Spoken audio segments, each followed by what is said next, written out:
President Trump ripped into Canada's current Prime Minister, Justin Trudeau, in his latest tweet storm. The president tweeted this: fair trade is now to be called full trade if it is not reciprocal. They make almost $100 billion in trade with the United States. Guess they were bragging and got caught. Minimum is $17 billion. The tax on dairy from U.S. at 270%. Then Justin acts hurt when called out. It was after these comments that he made comments in Canada. Watch this. It's very unfair to our farmers.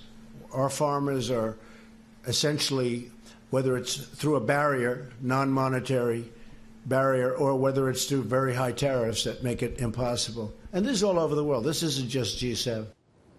Joining us right now is Tom Halverson. He is President and Chief Executive Officer at CoBank, which provides loans to farmers. Good to see you, Tom. Thanks very much for joining us. Thank you. Good to be here. Your reaction to the impact on farmers?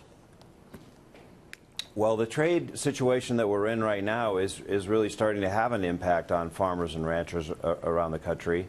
You know, we have one of the biggest positive contributions to the country's trade balance is actually agriculture, where we're a world-class producer of a great array of food products that the world greatly wants. And the fact of the matter is the debates and negotiations that we're in right now that are starting to generate tariff barriers is starting to harm farmers and ranchers, agricultural co-ops, and agribusiness around the country. So you're saying the tariffs are hurting farmers, not the fact that Canada charges 270% tariff? There are certainly existing tariff barriers, and what the president is talking about there is one that's been here for some time. So that's what I'm talking about. That's what I'm talking about, because that's what the president is upset about. What is the impact of that 270% from Canada? It certainly impedes the ability of dairy production in the United States to export into Canada.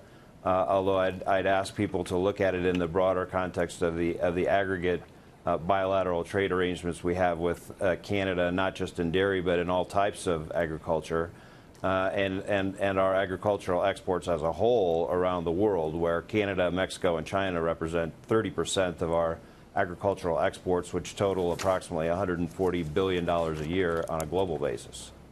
Tom, Mitch Rochelle, if we got to a point where, and perhaps the process is sending bad signals, but if we got to the point where there was freer trade, would that be a boom, presumably, for the U.S. agricultural industry, though, where we could... Unquestionably, yes, Mitch, unquestionably.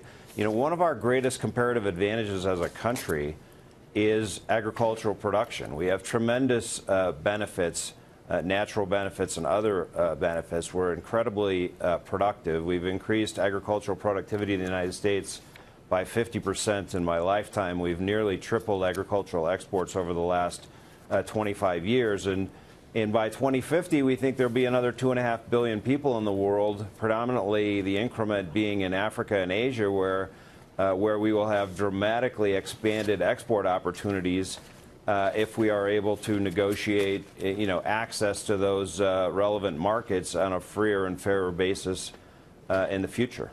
But why do you think the focus on Canada, of all of the trade issues that we have, why Canada?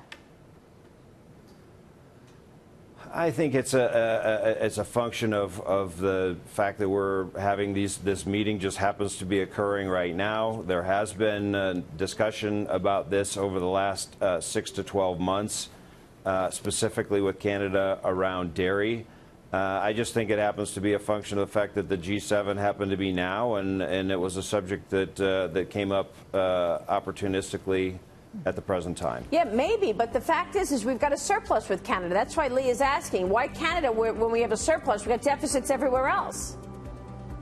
Yeah, no, I think that's a question you need to ask, policymakers. Okay. We have a dramatic, export business with Canada, which is terrific. We'd love to be able to send. Thank you so much, Tom Halverson, joining us. We appreciate it.